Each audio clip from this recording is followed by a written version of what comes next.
Bonjour, bienvenue sur le podcast Une maison en France, un podcast en français facile pour ceux qui rêvent d'avoir une maison en France ou qui ont déjà une maison en France et bien sûr, évidemment, pour tous ceux qui veulent perfectionner leur français.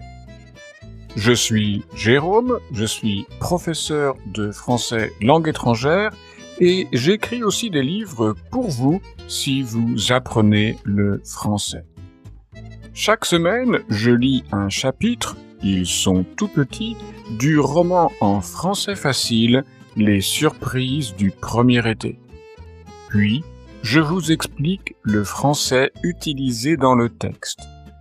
Dans ce nouvel épisode, Petra et Peter vont s'occuper du salon. Du salon ou de la salle de séjour?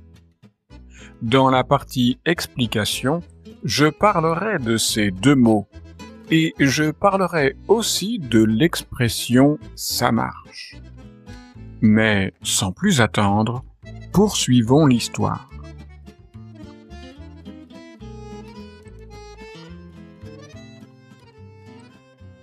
Le mardi après-midi, Petra et Peter veulent s'occuper d'une nouvelle pièce.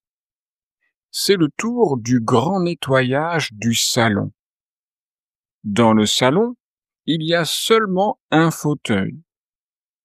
Petra a le projet de rénover entièrement le fauteuil. Mais ce n'est pas le projet du moment. Peter fait remarquer que le coussin du fauteuil a servi de maison aux souris. Le vieux fauteuil va aller dans la remise ou au grenier. Du côté jardin, il y a 2 fenêtres et une porte. Peter pense qu'il faudra changer la porte et mettre à la place une porte-fenêtre. Avec une porte-fenêtre, le salon aura plus de lumière. La cheminée est magnifique. Peter veut vérifier que la cheminée fonctionne bien, car en automne, pour les prochaines vacances, ils veulent pouvoir faire du feu dans la cheminée. Avant le grand nettoyage, Peter fait un feu dans la cheminée. Il trouve dans la remise du papier journal, du petit bois et du bois un peu plus gros. Il prépare et allume le feu dans la cheminée. Ça marche. La fumée part dans le conduit de la cheminée.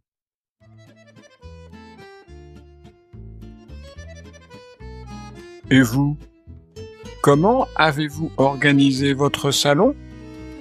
Un canapé, 2 fauteuils, une table basse et un meuble pour mettre la télévision? Ou avez-vous plutôt une salle de séjour? La différence entre un salon et une salle de séjour est un peu floue dans l'esprit des gens. Parfois, certaines personnes parlent de salon car ça peut faire un peu chic. Mais si vous voulez être clair avec le nom de cette pièce qui n'est pas une chambre ni une cuisine, voici ce que vous pouvez retenir des mots salon et salle de séjour. Mais avant, pour être clair, je vous rappelle la signification du mot pièce. Nous avons déjà vu ce mot à l'épisode 5 du podcast. Donc, une pièce, c'est un espace dans une maison. Attention, on utilise aussi le mot pièce pour parler d'argent. On dit alors une pièce de monnaie. C'est par exemple l'objet métallique plat et tout rond d'une valeur d'1 euro. Mais pour la maison, une pièce, ça peut être la cuisine. Une chambre est une pièce. Attention, quand on parle de chambre, c'est toujours d'une chambre à coucher, pour y dormir. Et donc, le salon ou la salle de séjour, ce sont aussi des pièces. Donc, un salon, c'est généralement une pièce avec des meubles pour s'asseoir, comme un canapé ou des fauteuils. Et au centre, il y a souvent une table basse. Il peut y avoir d'autres meubles sur les côtés. Une bibliothèque, un buffet, un meuble télé, donc pour la télévision. C'est un endroit pour se reposer ou pour recevoir des amis. Une salle de séjour, c'est généralement un peu plus grand. C'est comme un salon, mais il peut y avoir aussi une table pour dîner, par exemple. Il peut y avoir encore une armoire pour ranger différentes sortes de choses. Comme son nom l'indique, c'est une salle pour séjourner ou pour y passer des journées, seul ou en famille. C'est un espace pour la vie quotidienne. On peut y manger, on peut y travailler, mais on peut aussi recevoir des amis. Maintenant, je vais vous parler d'une expression que les Français utilisent tout le temps. Réécoutons cet extrait. Avant le grand nettoyage, Peter fait un feu dans la cheminée. Il trouve dans la remise du papier journal, du petit bois et du bois un peu plus gros. Il prépare et allume le feu dans la cheminée. Ça marche. La fumée part dans le conduit de la cheminée. Vous avez sans doute déjà entendu l'expression « ça marche ». Bien sûr, le verbe marcher veut dire aller à pied, se déplacer à pied. Mais avec le petit mot ça en tant que sujet, ça marche veut dire autre chose. Ça veut dire ça fonctionne. C'est une façon informelle de dire que quelque chose fonctionne. Par exemple, j'ai utilisé le taille-haie électrique. C'est super, ça marche bien.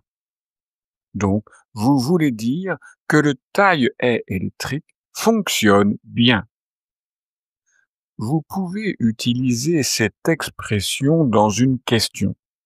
Supposez que vous êtes dans votre jardin.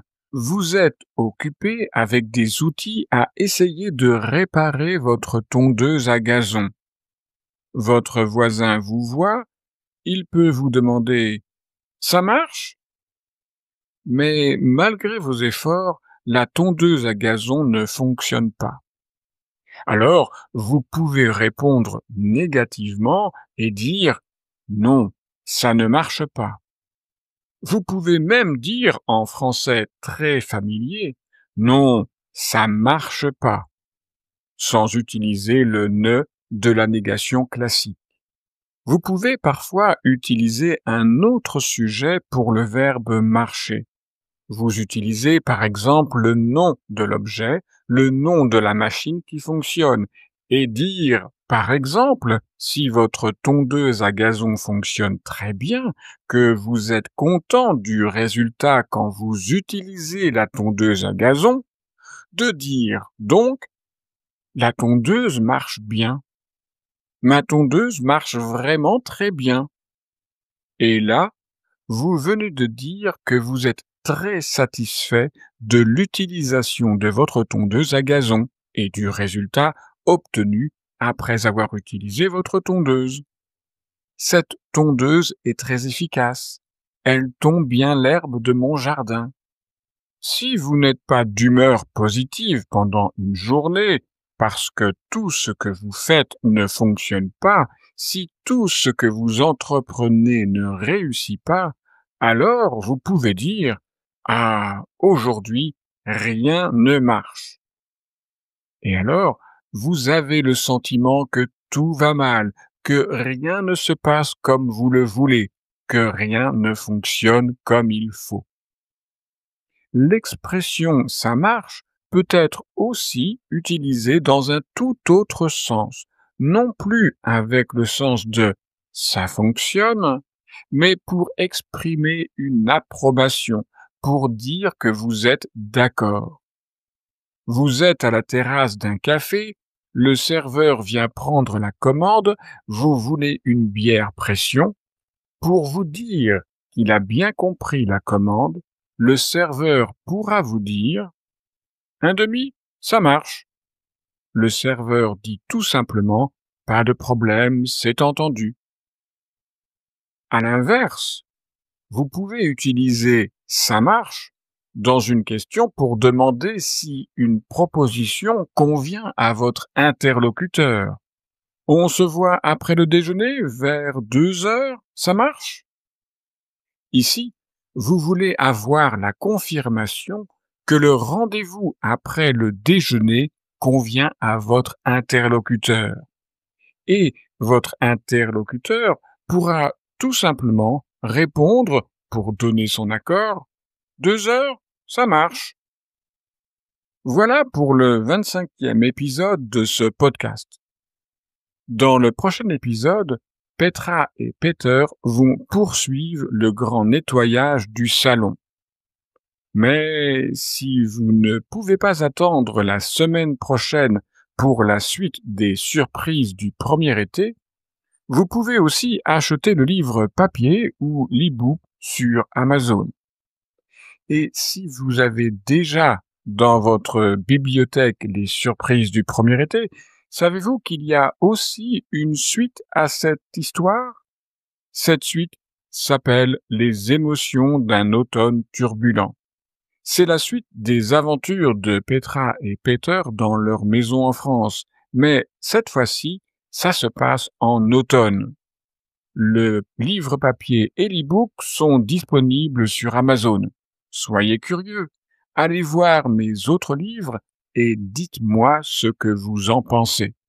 Si vous n'êtes pas encore abonné au podcast, abonnez-vous pour ne rater aucun épisode.